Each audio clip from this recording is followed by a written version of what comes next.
The forgotten skill of focus. Lately, I have noticed a common theme among many friends, colleagues, and associates.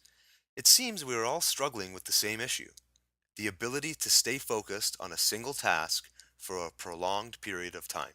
When I recently took a mental inventory of my typical day, I quickly became alarmed by the number of concurrent tasks I found myself working on at any given time. Worse yet, when I examined my results and productivity levels, it was evident that I was struggling to keep up with previous outputs during the earlier phases of my business. Then I came across an article written by Josh Waitzkin that pinpointed the direct cause of my reduced effectiveness. The article was on a topic he calls the multitasking virus, as posted on the Tim Ferriss blog at 4hourworkweek.com. In the article, Waitzkin demonstrates the detrimental effects of multitasking and makes reference to a recent study at the British Institute of Psychiatry, which showed that checking your email while performing another creative task decreases your IQ in the moment 10 points. That is equivalent of not sleeping for 36 hours, more than twice the impact of smoking marijuana. This was a real eye-opener for me. I would have a hard time counting the number of times I've been checking my email throughout any given workday. On more than one occasion, I would completely stop a task, often something more important, to tend to a new email that popped up in my inbox, regardless whether it was important email or not. Can you relate to this? When I discovered that this type of distraction was literally decreasing my IQ, I could immediately see certain areas where the quality of my work had been impacted. But it also forced me to stop and think about all the other distractions that I was allowing, knowingly or unknowingly, to impact my work.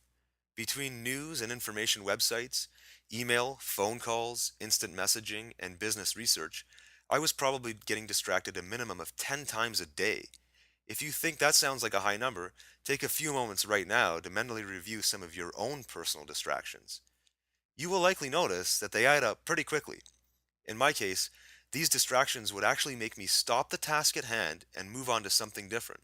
Often, I would move on to something of lower priority, but I was unable to recognize this at the time due to the fact that I'd been so severely distracted from my previous train of thought.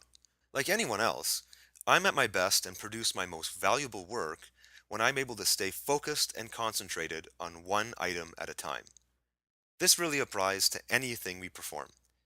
If you have ever learned a manual skill like laying a hardwood floor, using a weed remover for your lawn, or even running large stacks of paper through a laminating machine, these all happen to be tasks that I recently performed, you likely noticed a learning curve.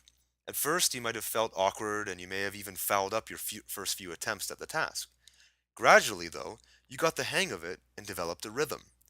After a certain period of time, you actually started to master the skill, and eventually you were able to double, triple, and quadruple, or even better, your productivity. The same thing applies to practically everything we do in life. If you want to learn a new skill, the best way to do it is through a complete immersion process. If you want to run a marathon, you focus on running and likely divert from the weight room until after the competition.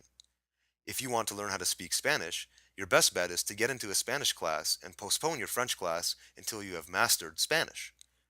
Regardless of what you might be trying to accomplish, you will produce your best results when you are able to consistently focus on the highest priority activities.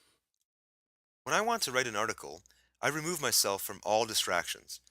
I even remove myself physically from my office and go to the library or another spot where I have no choice but to focus on the task at hand.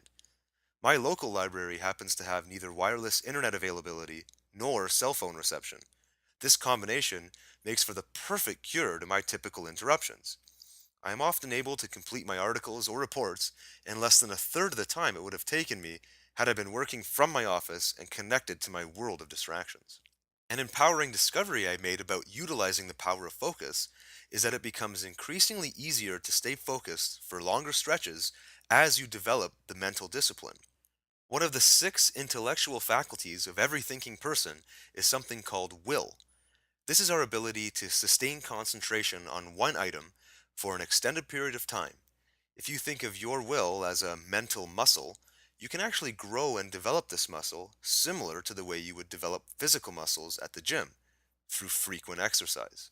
If you are experiencing problems with productivity, take some time to carefully review the key points from this audio. Then, Try to determine if and where you are falling victim to distractions. Make a commitment to eliminate these distractions, disconnect from the internet, turn off the cell phone, whatever, so you can begin to practice your focusing exercises. You may want to start with 30-minute blocks. Work on staying 100% present with the task at hand. Monitor your progress. As you feel comfortable and find your rhythm, work on stretching it out to an hour, then 2 hours, then go beyond if you can. But don't forget to listen to your mind and body.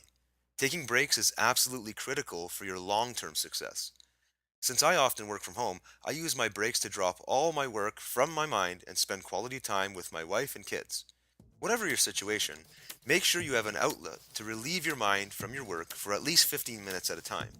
Then, when you're ready, go back and continue to strengthen your focusing skills. Thanks for listening to The Forgotten Skill of Focus.